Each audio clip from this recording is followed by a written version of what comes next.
this is Daniel McKenna, and today we are here with Caleb Taylor and Clay Clark talking about we all have to learn to sell something.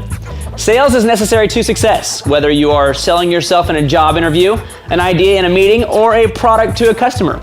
We all need to learn the skill of sales to get ahead. In this series, Clay will teach us how to overcome the fear of sales and explain why sales is worth our time and energy to learn.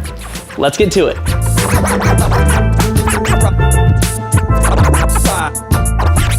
Clay Clark, how are you, my friend? I'm doing awesome. I had just a wonderful night last night. We got back from Houston. Yep. And we got back, and I got home, and I just felt like, yeah, it was nice. I'm at home. It felt good. We did a lot of travel. We started a couple different states, back, forth, 4 plane flights. Rochester, Minnesota, Houston, Texas. Wow, now we're going to crazy. Santa Barbara. Woo! Santa Barbara. Come on. Well, listen, today what we're doing is we are talking about why we all have to learn to sell something. Mm-hmm. And we're talking about this topic of sales and why it's important for every single person, no matter what position they're in. Yep. That's kind of the stance that you've taken Yep. and what you've taught all of your mentees and stuff. Yep. And I know you're my broda, and I think we'd all kind of call you our broda here. From Minnesota. Yeah, the broda from Minnesota. But the problem is sales is often very scary for people.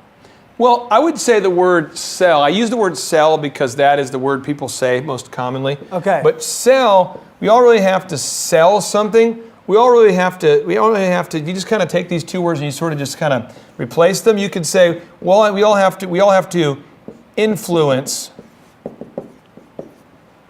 people. Okay, we all have to influence people. So they're kind of interchangeable. So if you're in accounting and you're watching this, you're like, why do I have to learn to sell?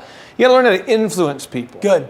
Well, here's the deal, though. Jack Canfield, he talks about how opportunity is often right next to fear. You know, this is what he says. This is a little notable quotable for you.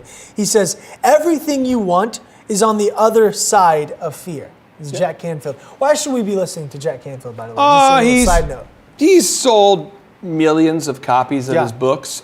He's the guy who's the chicken. This guy's a chicken soup for the soul guy. Yeah. He's a very great success author. He's had a lot of success with that book, and success with things before the book, and success with things after the book. He's if you just look him up, he's a phenomenal success story. So what do you think about that quote? Everything you want is on the other side of fear. Well, people that can't conquer fear just get conquered by life.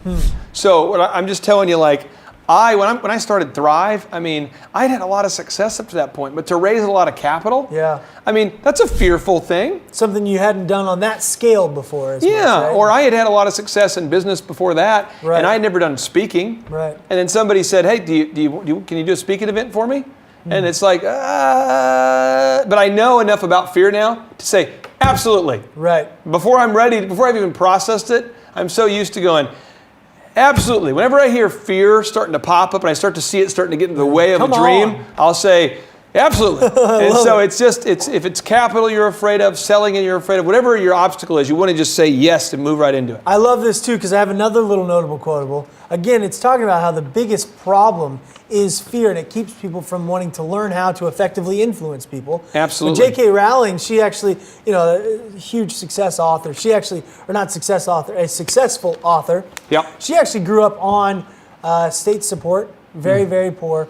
Now, worth a ton of money, but this is her quote that she says, failure is so important. We speak about success all the time. It's the ability to resist failure or to use failure that often leads to great success. I've met people who don't want to try or for fear of failing. I've met people who don't want to try for fear of failing.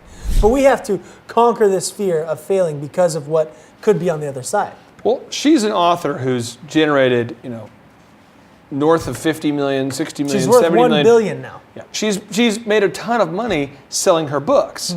But it's not the best written books that you talk about. They always give awards for New York Times best-selling book. Right. Best-selling book. It's not best written book. And you got to understand that at the end of the day, if you have the cure for cancer right now, if you have the answer for cancer, if you've got the $1 million, $1 billion solution, the $1 trillion solution, who doesn't want a cure for cancer? Who doesn't want to read a great book? Who doesn't want to see a great movie? Who doesn't want a product that's going to make their life easier? Who doesn't want that? Right. But if you can't influence people and convince them that they actually need your product or service, you just can't improve. You just get stuck.